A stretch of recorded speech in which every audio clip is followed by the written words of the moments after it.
Today we're diving into the biggest headlines shaking up the fight world. From Big John McCarthy's take on Jon Jones's possible retirement to Merab Dvalishvili's thoughts on running it back with Sean O'Malley. We've also got Khamzat Chimaev stirring things up with Leon Edwards, Cory Sandhagen calling out Sugar Sean, and a breakdown of the latest UFC matchups just added to the calendar. Let's get into it. Big John McCarthy recently gave his take on the Jon Jones situation, offering a perspective that goes against what many fans are assuming. While a lot of people think Jon is hesitant to face Tom Aspinall, McCarthy isn't buying it. In his opinion, Jones is fully confident he can handle Aspinall. The real question is whether he wants to. According to Big John, the decision now comes down to this. Either Jon accepts the challenge and fights the interim champ, or he walks away and ends his career on his terms. What adds another layer to this is the timing. Jones is just a few months away from becoming the longest reigning heavyweight champion in UFC history, second only to Cain Velasquez. But if he breaks that record, it won't be with a long list of title defenses. He's only defended the belt once since winning it, so while the record might look good on paper, it lacks the action fans expect from a true legacy.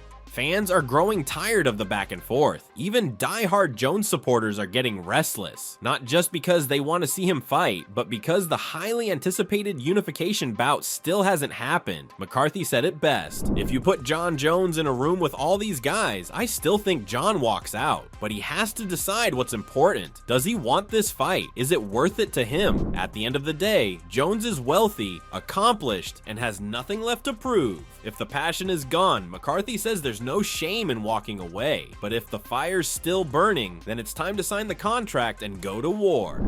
So that fight is still the target for both men. I've said it many times that that's the fight that we want to make this year. Yeah. At the beginning of the year, you said you were super confident. It's definitely going to happen. Are you still super confident? Still super confident. Cool.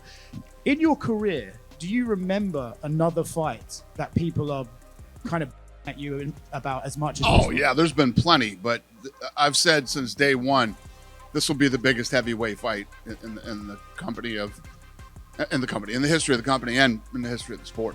Merab Dvalishvili recently spoke about his decision to take a June fight, and it wasn't just strategy, it was respect. In an interview with the UFC, Merab revealed that he purposely chose June to give Sean O'Malley more time to recover from surgery. That's classic Merab, a fierce competitor who never looks for shortcuts or unfair advantages. Another reason, the fight is in New Jersey, practically home turf for Merab. The strong Georgian community in the tri-state area always turns out in full support, and that kind of backing only adds fuel to his fire. During the interview, Merab opened up about the grind, the road to the title, and what this rematch means. He's defending the belt for the second time, and this time, it's against the man he took it from. Their first fight was a dominant performance from Merab, who smothered O'Malley with relentless takedowns and pressure. But credit to Sean, he didn't break. Unlike many others who've been overwhelmed by Merab's pace, O'Malley stayed in the fight and had some good moments. Now, with Sean healed and hungry for redemption, this second matchup could be a war. Merab is in the best shape of his career, while Sean is motivated to prove the first loss was just a bad night. Merab explained, "After I beat Umar, the UFC gave me a choice. Fight in April in Miami or June in New Jersey. I picked June. First, so Sean had more time to recover. Second, New Jersey feels like home. I lived in New York, I trained here, and the Georgian fans from New York, New Jersey, and Philly will be there to support me." In a surprise encounter, Khamzat Chimaev ran into Leon Edwards at a gym in England and challenged him to a sparring session, an offer Edwards reportedly turned down. Chimaev spoke about the incident on a podcast with his friend Adam Zubaira. According to Khamzat, he had no idea Edwards would be there. He and his teammates were just dropping in for a workout while traveling. What started as a normal gym session turned into an unexpected standoff between two fighters who were once scheduled to face each other back in the welterweight days. That fight never happened, and now with Chimaev competing at middleweight, it seems even less likely. Still, this run-in got people talking. Chimaev claimed Edwards looked tense when he walked in and tried to avoid the situation entirely. "I didn't even know it was a famous gym," Khamzat said. "When I saw Edwards, he looked nervous, like he didn't want anything to happen. I just asked him to spar. He said, 'No, I have to go,' and walked off. I don't know, maybe we'll fight someday, but I don't care." Stories like this only add to Khamzat's reputation for unexpected gym showdowns and intense training energy, even with social media personalities or fellow pros.